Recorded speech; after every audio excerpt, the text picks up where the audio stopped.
This part is improvised a little. I wrote this video in what I remember was July, August, September, and then I finished it in November.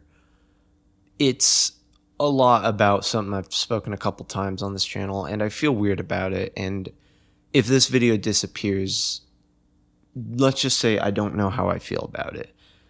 I've wanted to make this video long before everything went downhill, and I feel weird about it because to a certain extent I don't really understand it.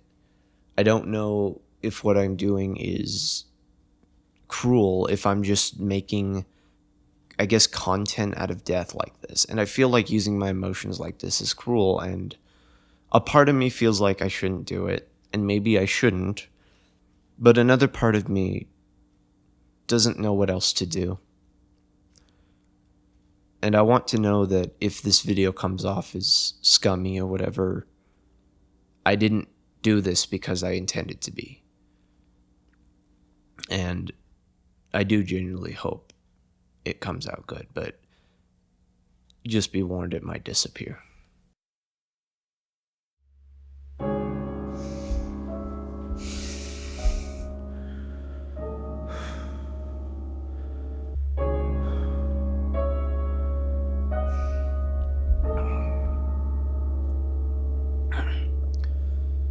Broken chords can sing a little, being a title which attempts to find solace in the broken, to defend what most of us would disregard. They may not sound correct, but they have a tune to them, a tune which reflects that broken emotion of sorrow and shock. The album begins with a long, drawn-out piano piece, spaced out in chokes of energy before long drones of gray noise play afterwards, with brief temptations of silence. For the first half of the song, this repetitive motif continues in agony. Like labored breathing, it stumbles up and down before more elaborate pieces continue. This piano is joined in with a violin before the latter half. Radio static brings in the doomeristic sermon of a pastor. Before that, the sparse piano and violin are almost absurdly blunt, with how much of a funeral the song sounds like.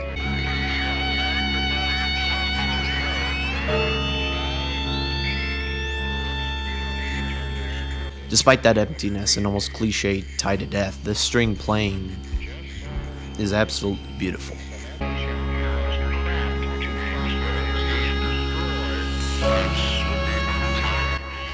The sparse piano sounds held back, holding back the desire of confrontation with the inevitable, staring in the face of someone you love who will almost certainly die, either in front of you, either in their sleep, either peacefully or in pain. One day you will wake up to find today will be the day.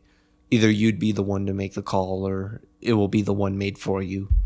You'll see strangers taking the body away as you prepare to finally grieve months after months of agony.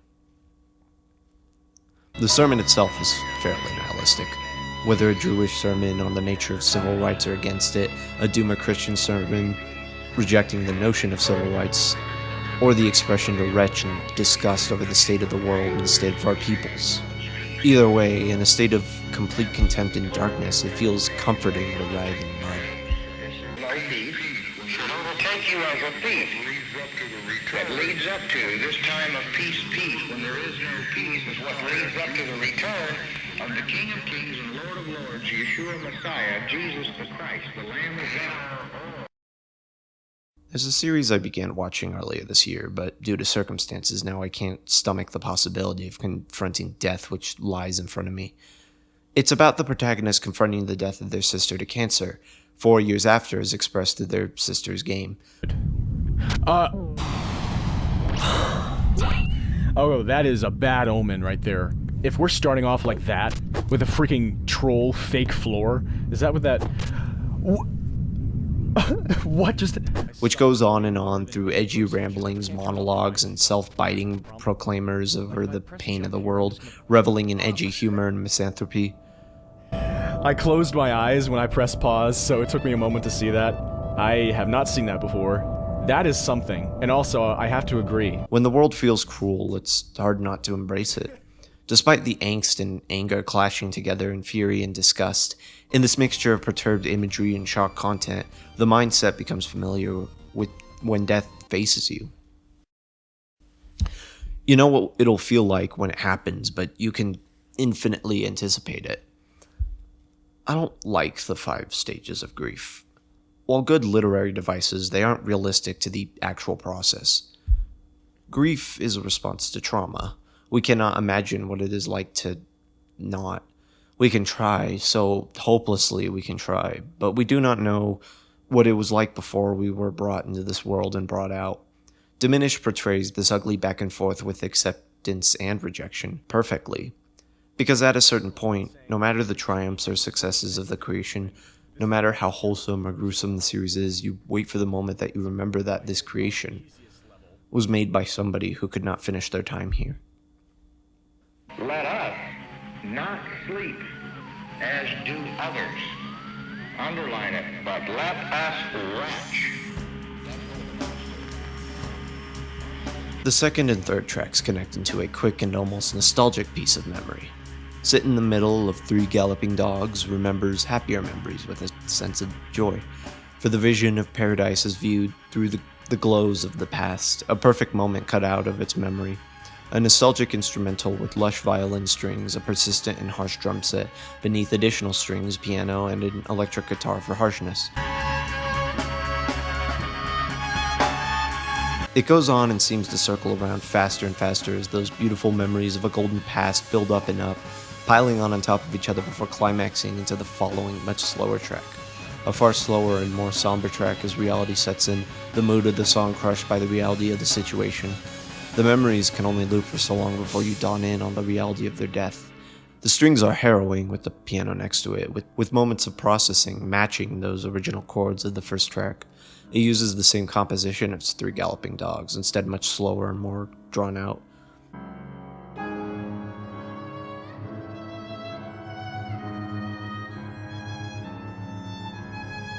Stumble, then Rise on Some Awkward Morning is about waking up for that dream, remembering that sense of optimism that usually comes through a new day, restricted by the dark reality of living in the present.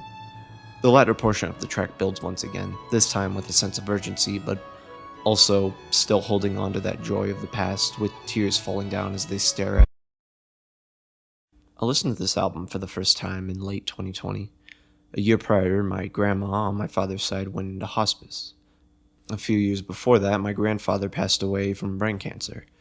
My grandma on my mother's side would pass away a few years later, with other family members to follow slowly. At the same time, children of my own generation were constantly being ruthlessly murdered all around, along with a pandemic that, despite its horror, seemed banal at the time. I worried for my mom and dad a lot, but eventually I realized that the virus was the least of my worries. Like many of you, I first learned of the album through the meme.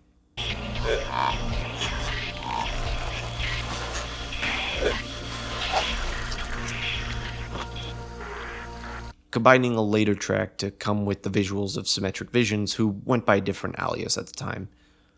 Being curious, I gave the album a shot not knowing what it was about. Despite the situation of death around my family, which would only grow worse through the years, I was blind to what would come. I assumed the journey I would take would be a piece of instrumental ambient sounds, which were sad but stunning. Movie Never Made is the first track with lyrics.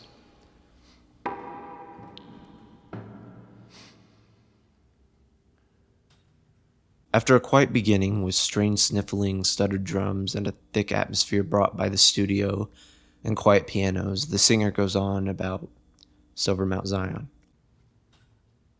On Silver Mount Zion, all buried in ruins. In Jewish tradition, contrasted with violent imagery beneath nostalgic and slow joy, We was dancing the horror until we vomited blood. it's sung in a kind of blind euphoria with revolutionary lyrics of power brought down and revenge through plonky, bassy strings which almost make the album seem... Let's kill first the banker with his professional demeanor. Let's televise and broadcast the raping of kings.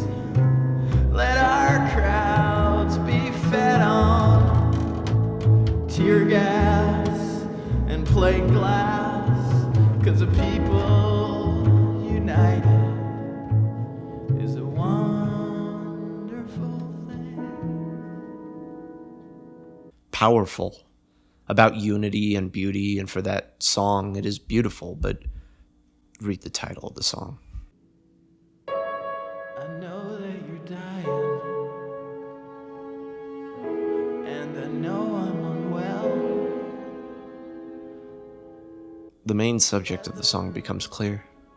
The memory is ripped away through the narrator speaking to their loved one, trying to console them in shaky and sobbing voices, consoling them that they will make it. It will be like a movie where the good triumphs.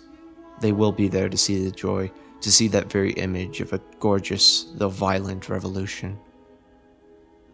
Oh, don't be afraid,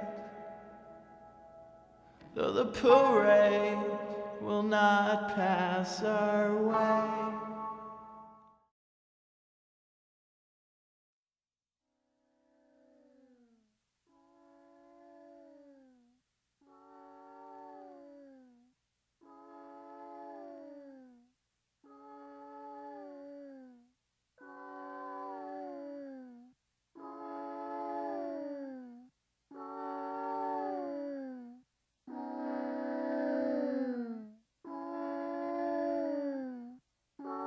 13 angels stand guard round the side of your bed shows the lonely death of the person.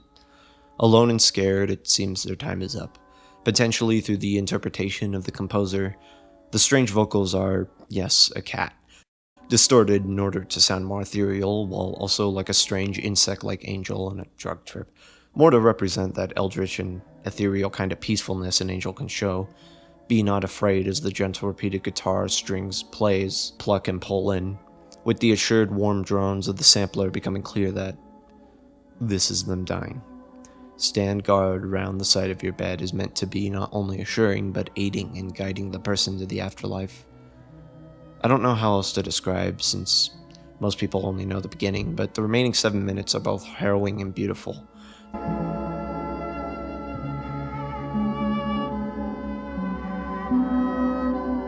The mixture of the gentle sample, along with the slow violin strings, the bouncing and echoing bass, and the sample moving around before growing quieter and more distorted as they're taken away.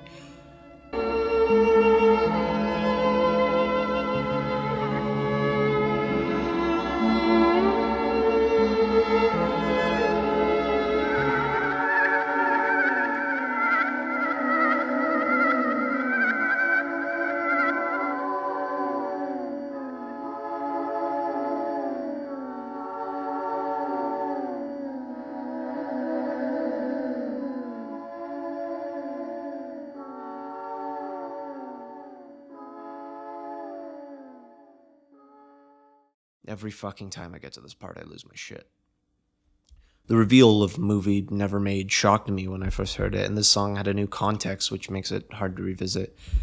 It feels like accepting death has happened and just hoping it was both peaceful and beautiful, since you could not be there to see them, to say goodbye, to say I love you, to say everything you ever wanted to say. It's been too late for a long time, and you just wanted it to be right. You wanted them to see it, but no one could have seen it. So you sit there as it's all happened, alone and trying to avoid sight with what reminded you of them. Their collections, their marks, their symbols, their voice, their jokes, and everything. It becomes harder and harder as you see them move away further and further into some abstract concept of an afterlife for comfort. It feels good to see it that way because you need it. The song grows quiet as their spirit leaves this world, left only behind by goodbye calls of creatures only doing their job, wishing you farewell as you do yourself. They're gone now, but it doesn't feel that way, as it won't for a long time. It's so unfair. It's followed by silent 6 seconds, long March rocket or doomed airliner. A triumphant rise into the afterlife, or a death bound to happen with no way to save it. Diminish hurts to watch now. A lot of things do. Since my mom got sick, it's gotten a lot harder to focus on my passions beside one.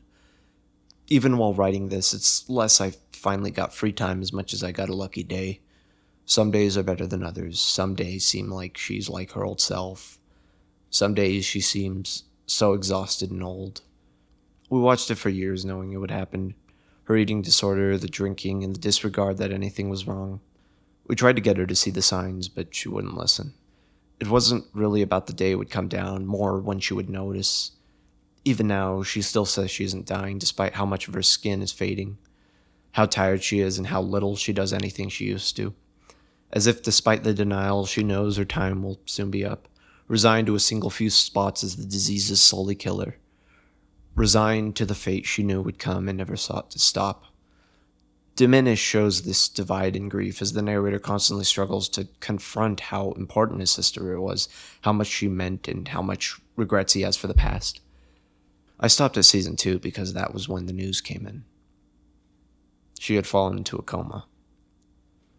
There's another album I listened to during times of dark, Giles Corey's Self-Titled. For another video, but it shares the same sense of grief. Rather than the trauma of grief, it's more about depression and suicide, temptations of suicide, wasting away in your own self-contempt and regret, looming by traumas of past atrocities and pain screaming in your mind. Blackest Bile is a song about staring at yourself and only seeing the worst. The first half seems cold and desolate, Black as bile and smoke, and only I can see. while the second one, like a Have a Nice Life song.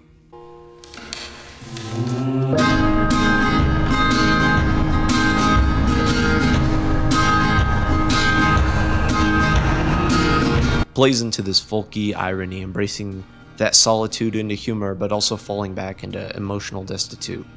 Similarly, the irony in Have a Nice Life, Giles Corey, The Flowers of St. Francis, and Blackwing all come from the separation and absurdity of pain.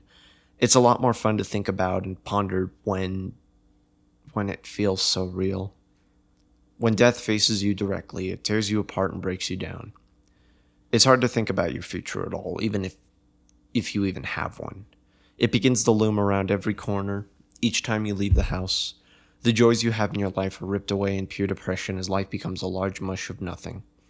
What truly differentiates Giles Corey and Diminish from Silver Mountain Zion is their embrace of the hope that it will end, that the ending will be worthwhile, and it does, but He Has Left Us tells the true story of death. It shows that death ends not in any kind of celebration, but in death, in silence, in pure nothing. However, what is left for us is the phantoms of regret and pain. He isn't just the light, but who we have lost. Though they themselves don't even leave a shadow, their mark occasionally sparks an obscure memory that reminds us of who they were and why they matter. By far the best song on the album, to me, and the best display of grief after death. Blown Out Joy from Heaven's Mercied Hole. Don't tell me that I am free.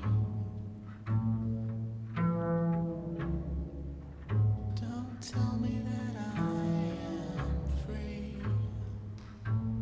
'Cause I have not been well lately. The only words spoken at first are words of contempt. The assurement from blind optimists telling you the burden is gone, the pain and despair is over, you can move on now. It's all bullshit. It's all selfish outsiders telling you how to feel for their sake. The narrator in this song isn't well, and we don't need more words to show it.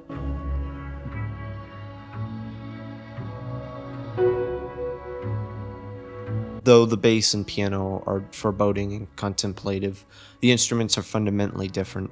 The strings are rigid and boiling with hatred, the guitar plucks in the background are estranged and informal. The song is long and low, with blinks of energy as the narrator comes to terms with the aftermath.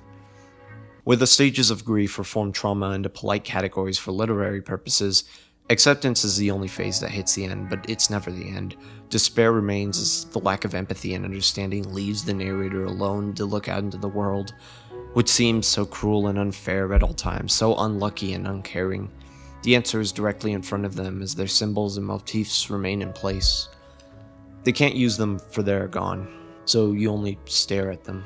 The second half of an empty bed, the collections of a cabinet, their strange organization, and their mark left on their roll.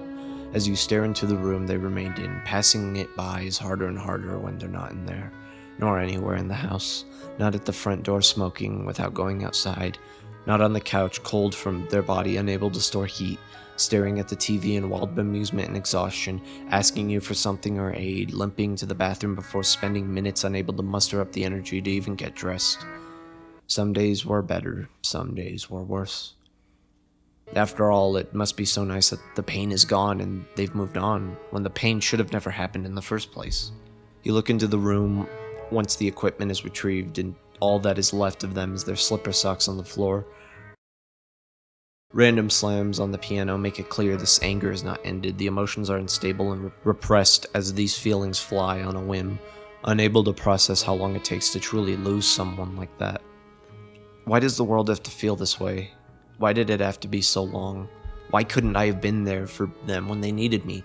When did it happen? How close or far was I? How clueless was I? No, I did my part. I worked to support them. I showed them love and affection. I got angry, yes, but I didn't mean it. I did, but it was a bad time and I made up for it. I apologize. It was all frustrating and scary. It was tiring, and sometimes I paralyzed in place for minutes at a time to do nothing. I couldn't clean up. I didn't want to. I wasn't allowed to. I don't need to eat. I don't need anyone. I want a hug. They don't want to help me. They don't care. They don't know what it's like to live like that. They don't know how unfair it is to watch somebody you care about, the world for, and want by your side gone by a moment's notice in front of you like that. They don't care. They never cared. They never ever fucking cared for as long as they lived. It was all just rumors and gossip.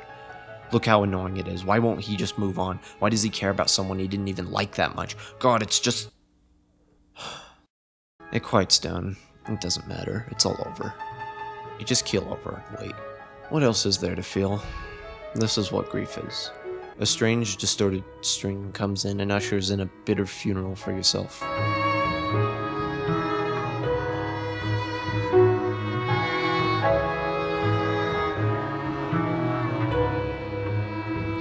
The anger doesn't matter. The sadness doesn't matter. They're gone. Get over it. Please. You need to get back to who you were. I know it hurts. It always hurts. No one ever listens to you, I know. The piano finally comes into form as the strange instruments play out. You sit there in silence. There is nothing else to say. You can't say goodbye enough times.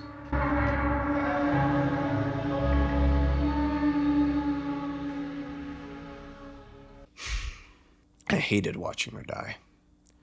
I hated how helpless and cruel it was. I hated seeing her body get taken away, and I hated seeing the empty room she died in. All I have left are some pictures me and my siblings salvaged, this stupid spider I drew of her, and the memories I hold, which one day I won't have and one day won't matter. However, no matter what happens, no matter how hard things get, or how old I grow, she will have always been my mother. She wasn't perfect, and there were a lot of times where I wish she wasn't. But I'd be lying if I didn't say she tried her whole damn life. She went through a hell of a lot, and at each and every turn she beat it. Up until the end, she always sustained her sense of humor.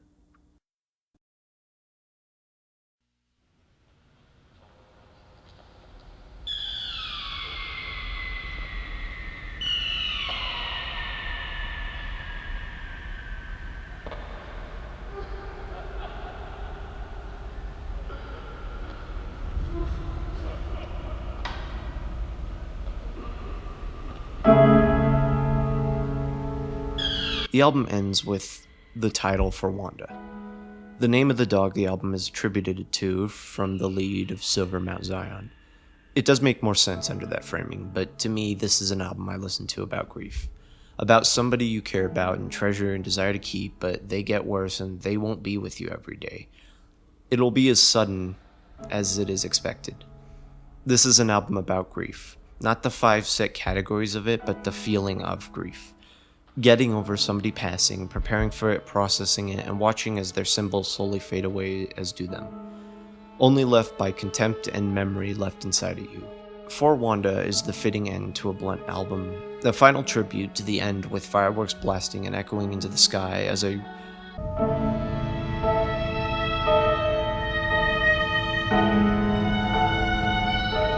rocket flies up to the above. A triumph, but it isn't happy. They're still gone, and their memory will fade with time, but the memory and symbols are not what truly matters. They were here, they made people smile, and they were wonderful when they were with us.